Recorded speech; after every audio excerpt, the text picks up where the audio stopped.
County courthouse steps, 10 a.m. 4 bidders, 1 tax auction, and Karen screaming, "This is illegal," as I bought her clubhouse for $325,000, 0 cents. 3 years earlier, this same woman tried to fine me $15,000 for my grandfather's dock that's been there since 1953. She claimed my family's Korean War veteran cabin didn't meet her aesthetic standards. Karen Whitmore, HOA president with perfectly manicured nails and the moral compass of a parking meter, had no idea that harassing a union electrician would become her life's biggest mistake.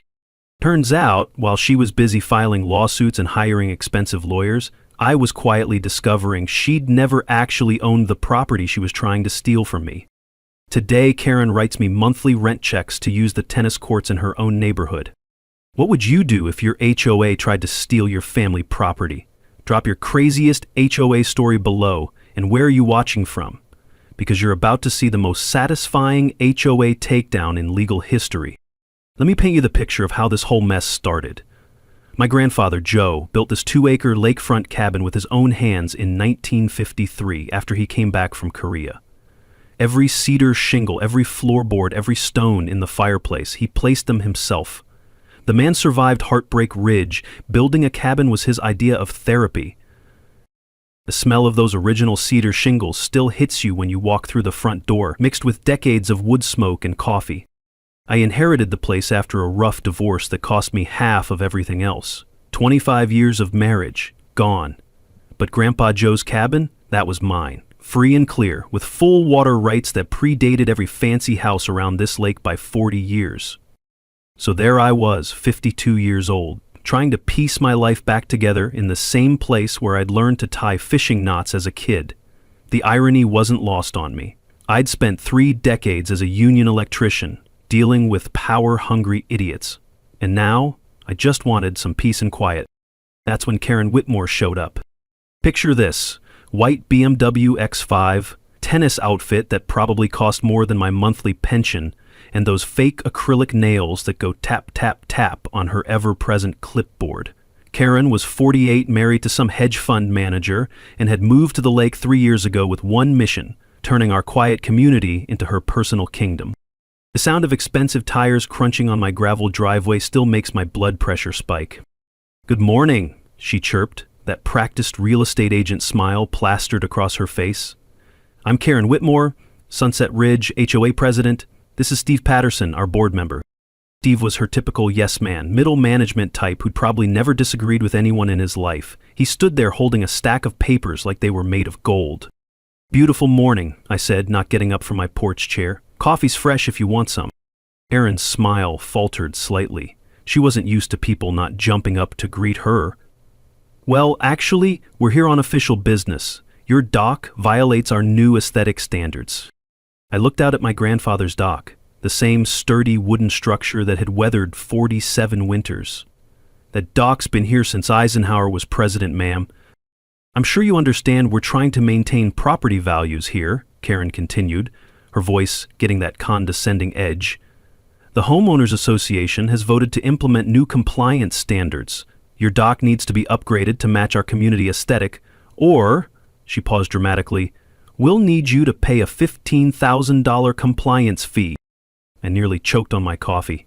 "Lady, my property was maintaining values before your subdivision was even a cornfield." She handed me an official-looking violation notice with a 30-day deadline.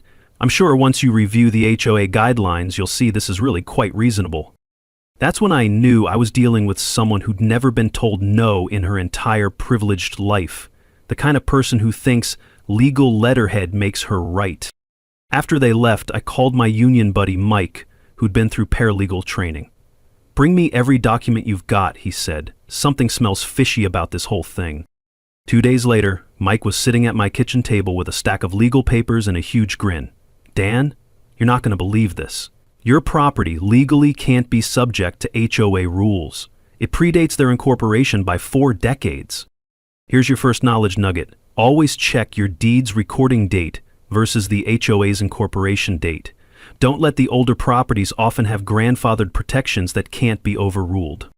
I wrote Karen a polite but firm letter explaining my legal position. Professional, respectful, but absolutely clear that her 15 grand shakedown wasn't happening. The expensive perfume she'd been wearing still lingered in the air hours after she left, a sharp contrast to the natural pine scent of the lake. I had no idea that letter would start a war. Karen received my letter and apparently didn't take it well. 2 days later, I got a visit from the county code enforcement office. Random inspection, they called it, right? The inspector was a guy named Jerry, decent fellow, probably mid-50s, with the kind of practical handshake that told me he actually knew his job. I welcomed him with coffee and donuts, because that's how you treat working people. "Beautiful place you got here," Jerry said, admiring the craftsmanship as his boots echoed on Grandpa Joe's original hardwood floors. "They don't build them like this anymore." "My grandfather was a perfectionist," I replied. "Korean War vet. Figured if it was worth doing, it was worth doing right." Jerry's eyes lit up. "No kidding, my dad served in Korea too." That's when I pulled out the old photo albums and Jerry spent 20 minutes looking at pictures of Grandpa Joe with his unit. Funny thing about the inspection, my septic system had been checked just 6 months ago as part of the divorce paperwork, passed with flying colors. Jerry confirmed everything was in perfect order. But then he said something interesting. "Dan, I probably shouldn't tell you this, but this complaint came through some unusual channels. Normally we get calls from neighbors or anonymous tips. This one came as a formal request from someone with connections. Here's a knowledge nugget for you. Any communication between an HOA and government officials is public record. Always file Freedom of Information Act requests for copies. It's your right as a taxpayer." So I did exactly that, filed a FOIA request for all correspondence between the Sunset Ridge HOA and code enforcement. Cost me $12 and 3 weeks of waiting. What I got back was pure gold. 17 emails between Karen Whitmore and her brother-in-law at the code enforcement office. 17. The woman had been systematically targeting properties around the lake, using family connections to harass people into compliance. But I wasn't the only target. Jerry had mentioned that 3 other lakefront homeowners got similar random inspections right around the same time, so I started making some calls. That's how I met Betty Morrison. Betty was 78, a retired elementary school teacher with a kind of sharp mind that could spot a cheater from across the classroom. She'd been living on the lake for 15 years. And Karen had been making her life miserable for the past 6 months. "That woman told me my flower garden was a nuisance vegetation violation," Betty said, her weathered hands pointing out where someone had moved her property survey stakes. "My daisies, can you believe it?" Betty invited me over for coffee, and that's when I realized Karen's operation was bigger than I thought. She'd been systematically targeting older residents, people she figured wouldn't fight back, the classic bully playbook. "Well, look at this," Betty said, spreading the FOIA emails across her kitchen table. Her reading glasses slid down her nose as she squinted at the papers. She actually wrote, "These old-timers don't understand progress." The audacity. Pattern was clear. Karen would identify properties she wanted to control, then use her brother-in-law to generate official complaints. Property owners would get scared by the government letterhead and either pay up or move out. But here's the thing about targeting a union electrician and a retired teacher. We both knew how to read contracts, and we'd both dealt with bullies before. Betty had kept every document, every violation notice, every threatening letter. The woman was organized like a military operation. 43 years of teaching middle school, she explained. You learn to document everything. We started holding informal coffee meetings at my place. Word spread quietly through the neighborhood, and pretty soon we had a regular group of Karen's victims sharing stories and comparing notes.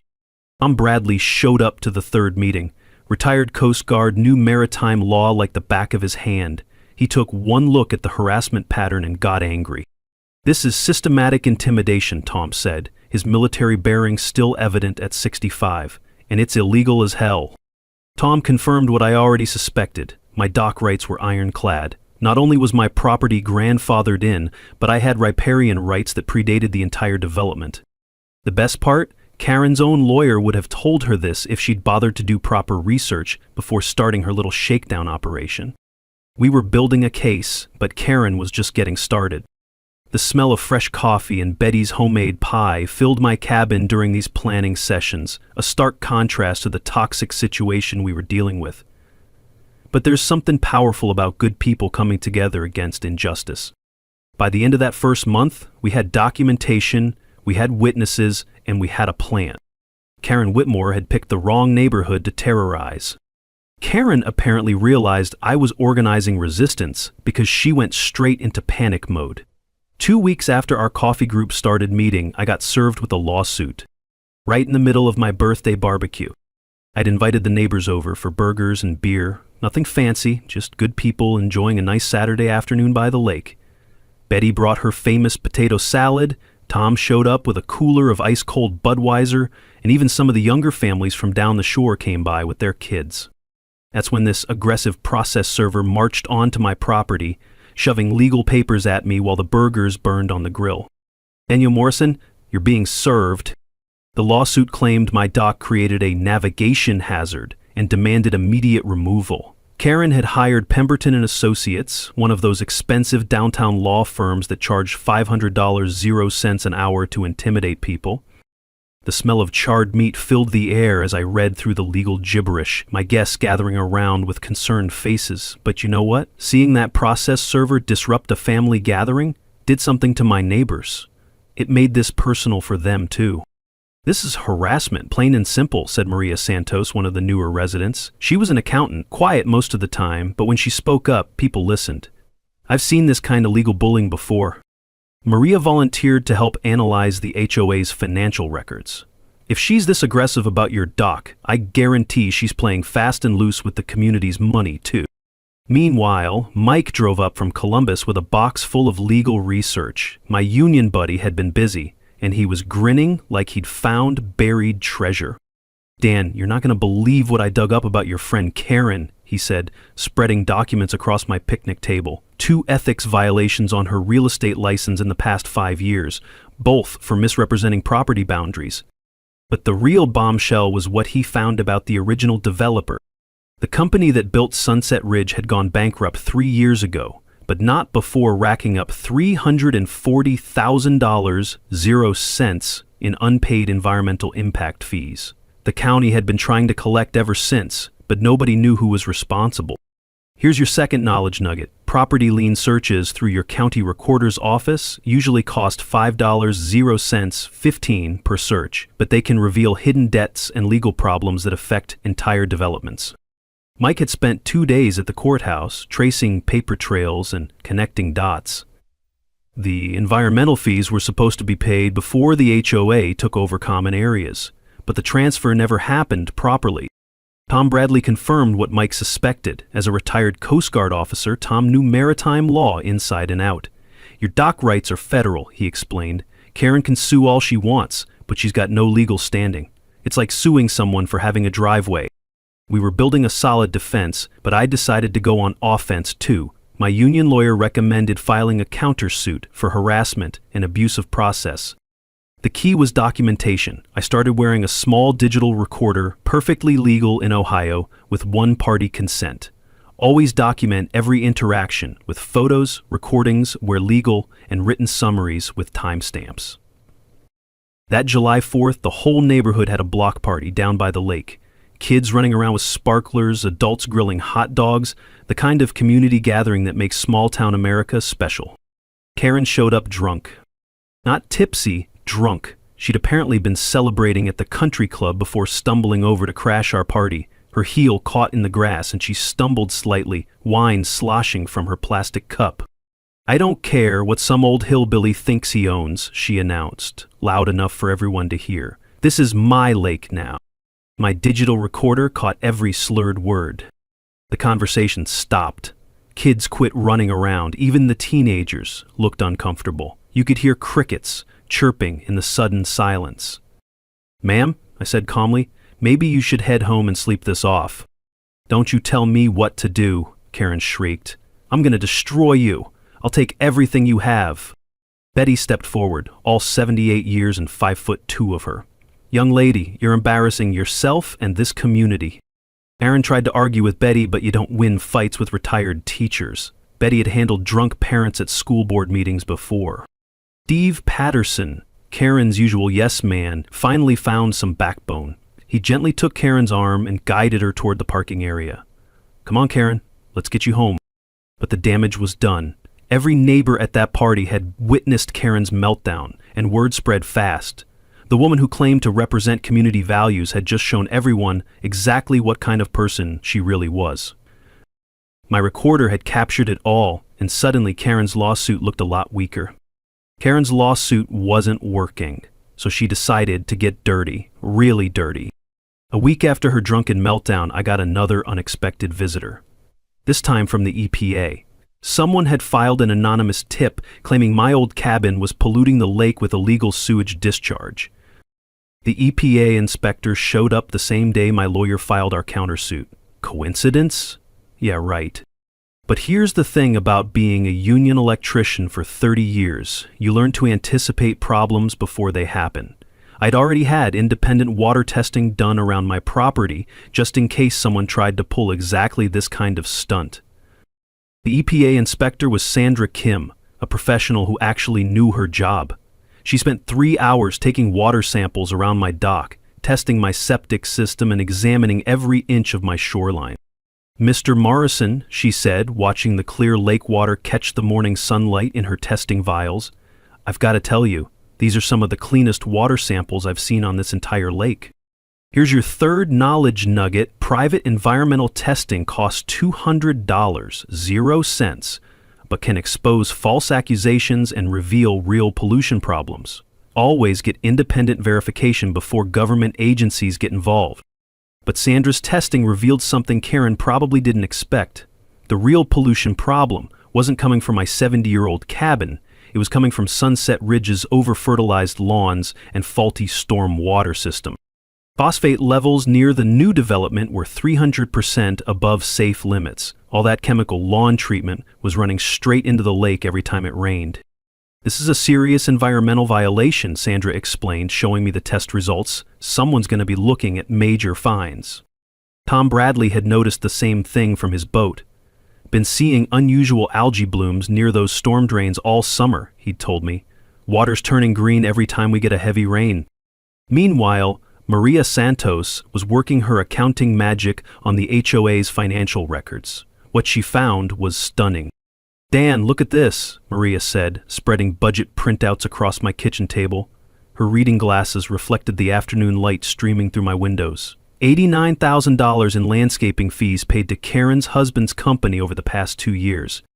The paper trail was clear. Karen had been voting herself lucrative contracts, raising association dues, and eliminating any financial transparency. The woman was running the HOA like her personal piggy bank.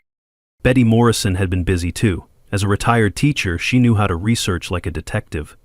"I went through 3 years of HOA meeting minutes," she announced at our next coffee gathering. "Karen never properly called elections. She's been illegally serving as president this entire time." The copy machine at the library had been working overtime, humming late into the evening as we assembled our evidence. Stack after stack of documents, all showing the same pattern of corruption and abuse. That's when the legal momentum really shifted in our favor. Karen's expensive lawyer, apparently not as competent as his billing rate suggested, made a series of procedural errors in court. My union attorney called me with barely contained excitement. "Dan, she just handed us summary judgment on a silver platter. Her lawyer filed the wrong motions and missed 2 critical deadlines." But the real blow came when the local newspaper picked up our story. "HOA president accused of environmental cover-up" ran as the front page headline in the Lake County Tribune. The reporter, Jessica Martinez, was an investigative journalist who smelled a bigger story brewing. She'd done her homework, discovering that Karen's real estate license was under review again for ethical violations. Karen refused all interviews, hiding behind an expensive PR consultant who clearly had his work cut out for him. Social media exploded with the Sunset Ridge Scandal hashtag. Property owners started sharing their own Karen horror stories, and the comments section became a therapy session for HOA abuse victims. The crisp legal documents felt solid and official in my calloused hands as our case gained momentum. After 30 years of working with my hands, there was something satisfying about holding papers that represented justice finally being served. Karen's harassment lawsuit was dismissed when the judge reviewed the EPA findings. Turns out it's hard to claim someone's property is an environmental hazard when government testing proves it's cleaner than everything around it. But my countersuit against Karen personally? That was just getting started. "She picked the wrong union electrician to mess with," my lawyer told me over the phone. We've got her on harassment, abusive process, and now potentially fraud. The smell of victory was in the air, mixing with the clean scent of lake water that Sandra's tests had proven was pristine around my property. Karen Whitmore had declared war on the wrong neighbor. Maria Santos made a discovery that changed everything. She was helping me organize documents for our legal case, her accounting mind naturally drawn to inconsistencies in the HOA paperwork. That's when she found something that made her gasp so sharply it echoed through my cabin. "Dan," she said, papers rustling urgently in her hands, "you need to see this right now." What she'd found was a massive irregularity in the HOA's original incorporation papers. The lake access easement, the clubhouse, the tennis courts, the beach, none of it had ever been properly transferred to the association. "Look at these dates," Maria explained, her finger tracing the timeline. "The developer went bankrupt before completing the asset transfer to the HOA. Legally, the Sunset Ridge Association doesn't actually own what they think they own." I stared at the documents, not quite believing what I was seeing. So who does own it? Maria's research had uncovered the shocking truth. The county owned all the common areas, the lake access, clubhouse, beach, everything Karen thought was hers to control. The developer's bankruptcy had left these properties in legal limbo, and the county had been trying to contact a responsible party for 3 years of unpaid property taxes. Here's a knowledge nugget that could change your life. Always verify that HOAs actually own what they claim to control. Incorporation papers don't guarantee asset ownership, especially with bankrupt developers. Tom Bradley confirmed Maria's findings using his Coast Guard contacts who understood maritime property law. The clubhouse and beach were never legally deeded to the HOA, he explained. They've been operating under false pretenses this whole time. Betty Morrison, bless her thorough teacher's heart, had found the original developer bankruptcy filings at the courthouse. The musty smell of old records filled that basement archive room. Fluorescent lights humming overhead as she photographed page after page of yellow documents that crackled when she unfolded them. Mike helped me research the county's tax lien auction procedures. Tax lien auctions let you acquire property for unpaid taxes. They're usually held quarterly by the county treasurer's office. The math was simple and beautiful. 3 years of unpaid property taxes on the common areas totaled $127,000, 0 cents. My inheritance plus the divorce settlement had left me with $340,000, 0 cents, in available funds. I could buy Karen's entire kingdom out from under her. The power dynamic had completely flipped. Instead of fighting Karen's bogus lawsuit, I could simply purchase the properties she thought she controlled. The irony was perfect. The woman trying to steal my grandfather's cabin was about to lose everything she'd been illegally managing. But here's where my union values kicked in. I could have quietly bought everything at auction and surprised Karen later, but that felt too much like the kind of dirty trick she would pull. Instead, I decided to give the community a chance to know what was happening. I planned to attend the next HOA meeting with our findings and offer a transparent solution. Of course, Karen was completely oblivious to the legal catastrophe heading her way. She was still focused on her failing harassment lawsuit, still making threats, still digging herself deeper into a hole that was about to swallow her whole. She left another angry voicemail on my phone. "Drop your ridiculous countersuit, or I'll make sure you lose everything." I played that message for Maria and Betty and we all started laughing. Karen was threatening to take everything from a man who was about to own her clubhouse. The county tax auction was scheduled for 3 weeks away. I had certified funds ready, legal representation lined up, and a plan that would turn Karen's little dictatorship into a cautionary tale about the dangers of abusing power. Betty was already planning what she'd say when Karen found out the truth. "I taught middle school for 43 years, she told me with a wicked grin. "I know exactly how to handle bullies." Maria was calculating the total cost.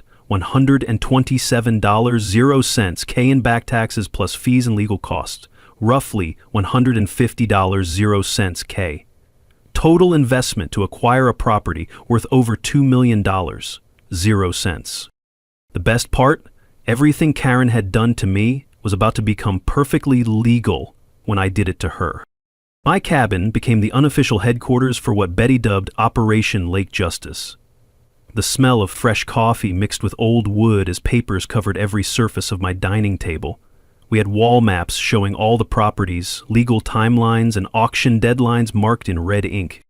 The team had grown into a well-oiled machine. Mike handled legal research and auction procedures. Betty coordinated our neighborhood communication network with the efficiency of a retired teacher who'd managed parent volunteers for decades. Tom provided maritime law expertise and historical documentation.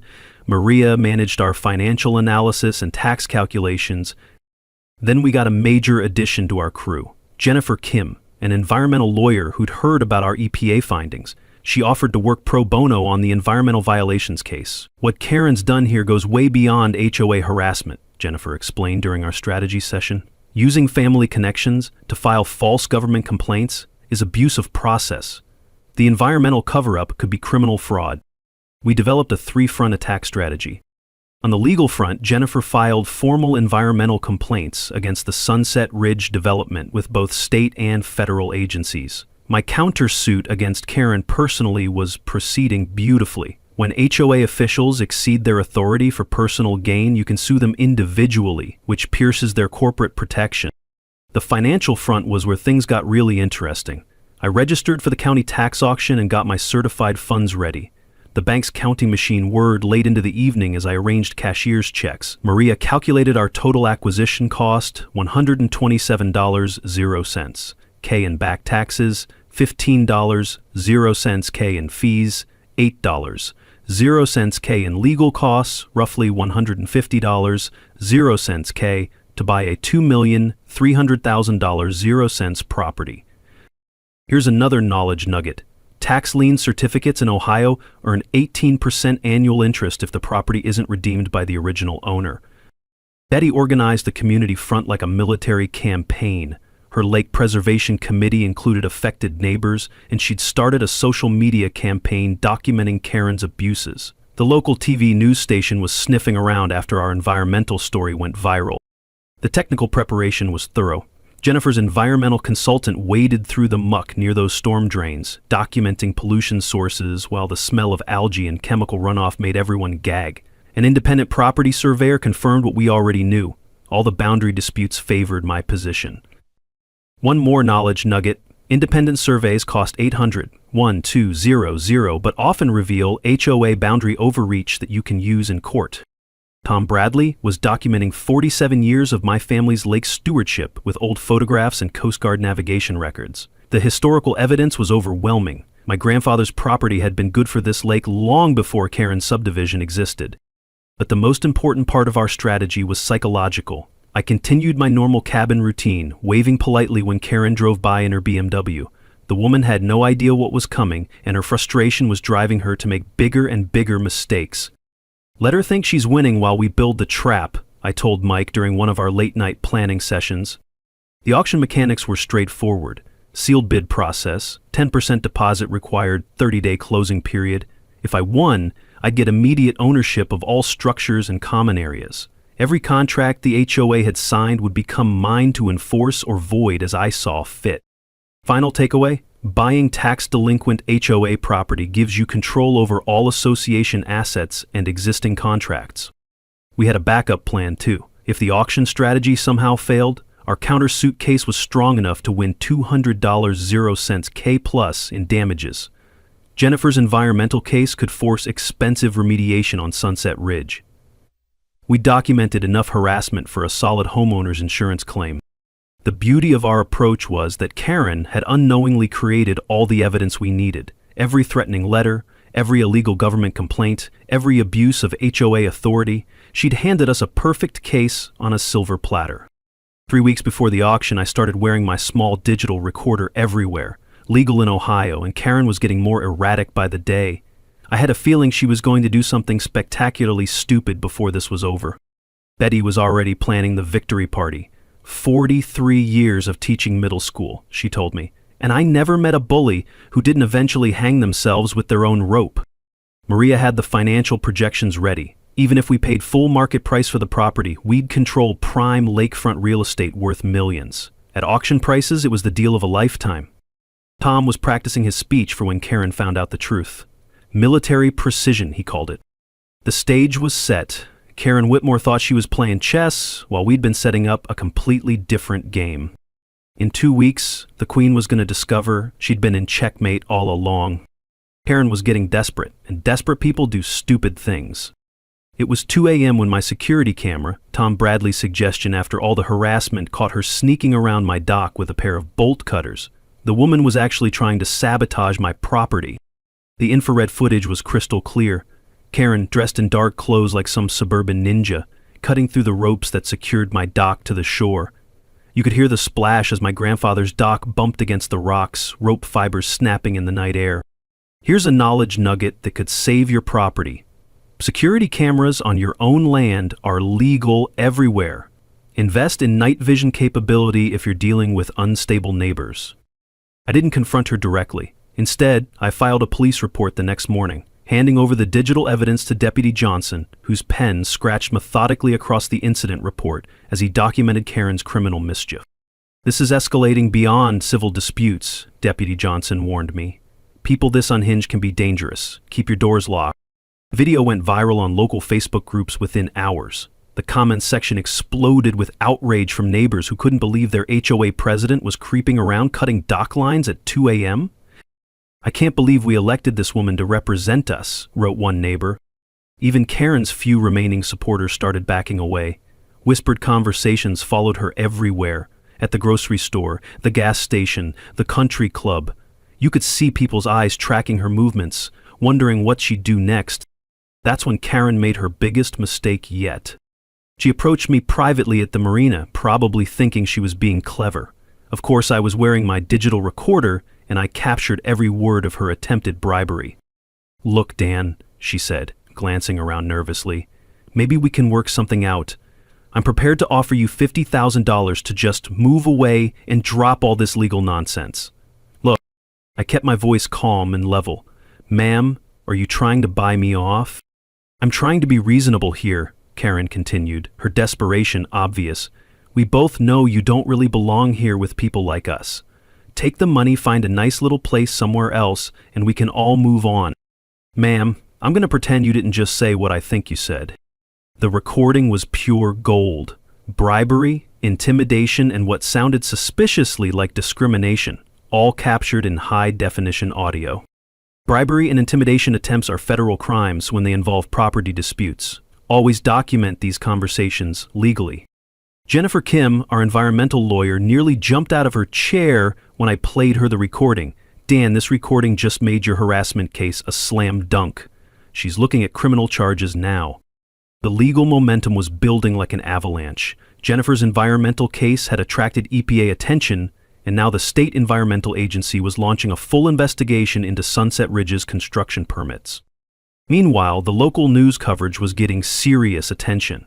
Reporter Jessica Martinez from Channel 7 had been digging deeper into the story, following the money trail between Karen's real estate business and various county officials. Karen refused all interview requests, hiding behind an expensive PR consultant who was clearly earning his fee, but refusing to talk just made her look more guilty. The media attention brought community support pouring in. Our Save Lake Sunset fundraiser raised $12,000 0 cents for legal costs, with neighbors contributing everything from cash to homemade pies. The smell of grilled corn at the fundraiser barbecue mixed with the laughter of kids playing while adults discussed how to protect their community. Betty organized a letter-writing campaign to county commissioners, and Tom documented nearly half a century of my family's responsible lake stewardship with historical photographs and navigation records. Karen's final, desperate legal move was trying to get a restraining order against me, claiming I was threatening and intimidating. The judge took about 30 seconds to deny the request for lack of evidence. The sharp crack of the gavel echoed through the courtroom as the judge dismissed Karen's petition. "Ma'am, you'll need to find new representation," the court clerk told her, because her expensive lawyer had just withdrawn from the case, citing unpaid bills and ethical concerns. Karen was now representing herself, always a bad sign in complex legal disputes. The tax auction was 10 days away. Karen still had no idea what was coming, too focused on her crumbling harassment campaign to notice the real threat approaching. My team was ready, documentation complete, funds certified, legal representation secured. We transformed from victims into a coordinated force that Karen's chaotic approach couldn't handle. The best part? Every crime she committed, every threat she made, every illegal move she attempted just strengthened our position and weakened hers. Karen's final gambit was hiring a private investigator to dig up dirt on me. What she didn't know was that the PI turned out to be Tom Bradley's old Coast Guard buddy, who reported back to us immediately. "She's paying me $500 a day to find something criminal in your background," the investigator told Tom over beers. Lady's desperate enough to believe her own conspiracy theories. So Karen was getting real-time intelligence on her own investigation. Intelligence that showed I was exactly who I claimed to be. No criminal record, no financial improprieties, just a divorced union electrician trying to enjoy his inheritance in peace. When the PI's report came back clean, Karen went completely off the rails. Anonymous flyers started appearing in mailboxes around the lake, claiming I was a dangerous veteran with PTSD who threatens community safety. The cheap paper fluttered from mailboxes in the morning breeze like some demented ticker tape parade. The smear campaign backfired spectacularly when neighbors realized Karen had gotten basic facts wrong. I'd never served in the military. That was my grandfather, and everybody knew it. Betty Morrison, bless her detective skills, traced the printing to Karen's real estate office through watermark analysis. 43 years of catching middle school cheaters, she explained with satisfaction. You learn to spot amateur document forgery. Meanwhile, I was making final preparations for the tax auction in complete secrecy. Mike handled all paperwork through attorney channels, using legal privilege to keep our strategy confidential. The sound of documents being notarized and official seals pressing into paper had become a regular soundtrack at my cabin. Here's your knowledge nugget. Use attorneys for sensitive document filings. It creates attorney-client privilege protection that keeps your strategy confidential. 10 days before the auction, the EPA dropped a bombshell.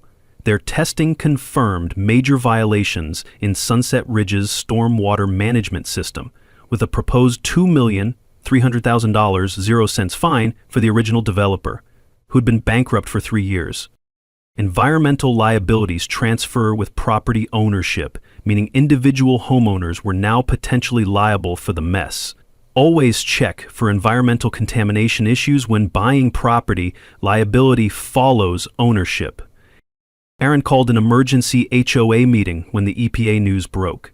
Her hands shook as she tried to read a prepared statement to angry homeowners who just learned their property values had crashed overnight. "You told us this development was premium quality," shouted one neighbor, fury evident in every word. The HOA board members resigned en masse that night. Steve Patterson, Karen's longtime yes man, publicly apologized to me in front of the entire community. "Dan, I'm sorry we put you through this harassment. Karen told us you were the problem." Homeowners voted no confidence and demanded Karen's resignation. She refused, claiming the meeting was illegally constituted and that she remained the legitimate president. Nobody was buying it anymore. Through all this chaos, I maintained my normal routine, tended my garden, fixed things around the cabin, waved politely at stressed neighbors driving past. Fresh tomatoes were ripening on the vine, a peaceful contrast to the suburban warfare happening next door. "I just want to enjoy my grandfather's cabin and keep the lake clean," I told Jessica Martinez when she interviewed me for the evening news. My calm demeanor made Karen's hysteria look even more unhinged. The final setup was beautiful in its simplicity. The county had published the auction notice in the legal section of the newspaper. You know, that section Karen never bothered reading because she was too busy creating drama.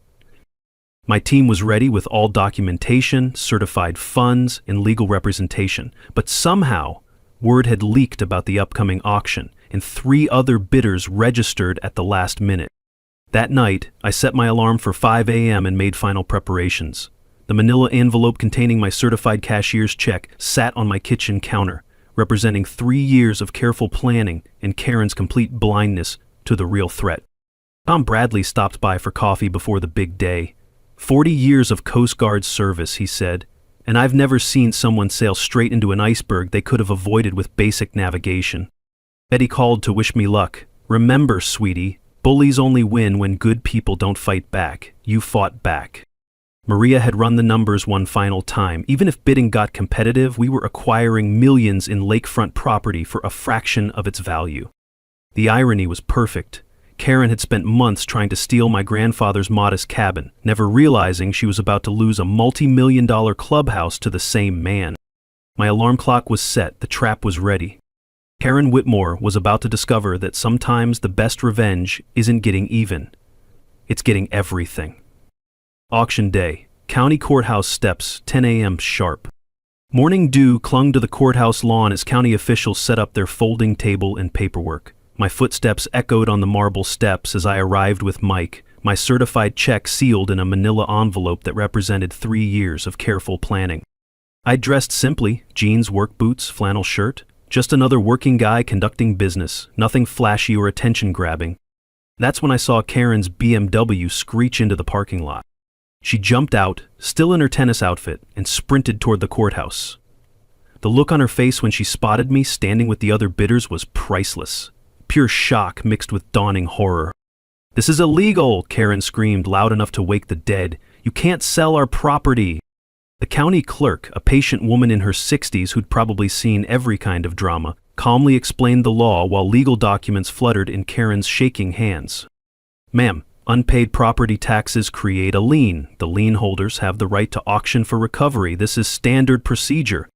4 registered bidders stood ready. Me, an anonymous LLC that I suspected was Karen's last-ditch attempt using her husband's money, a local property developer, and surprisingly an environmental conservation group. The auctioneer, a professional who'd been running these sales for 20 years, called the proceedings to order. His rapid-fire voice carried across the courthouse lawn as a small crowd gathered to watch.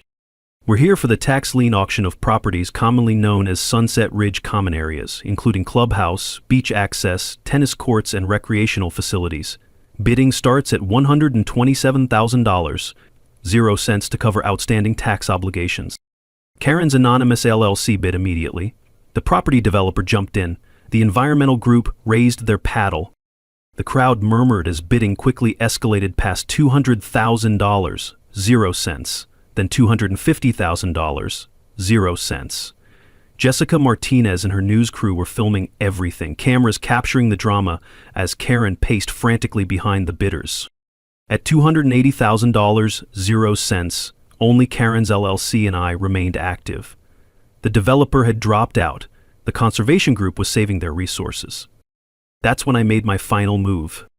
$325,000, I called out clearly. The auctioneer's rapid-fire cadence slowed.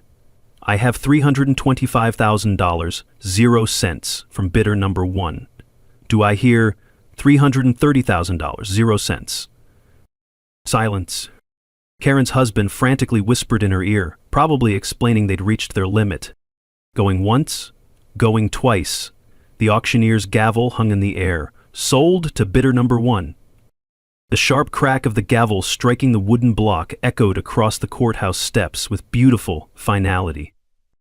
Karen let out a wail that probably scared birds 3 counties over. She collapsed into her husband's arms while cameras rolled, capturing every moment of her complete breakdown. Jessica Martinez thrust her microphone toward me immediately. "Mr. Morrison, how do you feel about winning this auction?" I looked directly into the camera, calm as a lake on a windless morning. "Well, I just bought my neighbor's clubhouse. Guess that makes them my tenants now." That's when Karen completely lost it. She broke free from her husband and charged straight at me, screaming incoherently. 2 county deputies had to restrain her while she flailed and shouted threats that probably violated several laws. Camera shutters clicked rapidly, news van generators hummed in the background, and social media was already exploding with Sunset Ridge auction videos. The legal aftermath was swift and decisive. As the new owner of all common areas, I controlled the clubhouse, beach access, tennis courts, and playground. Every contract the HOA had signed was now mine to enforce or void. Here's your final knowledge nugget. Tax lien auction winners get clear title that's superior to all other claims, including existing mortgages. The sheriff served Karen with an eviction notice right there on the courthouse steps.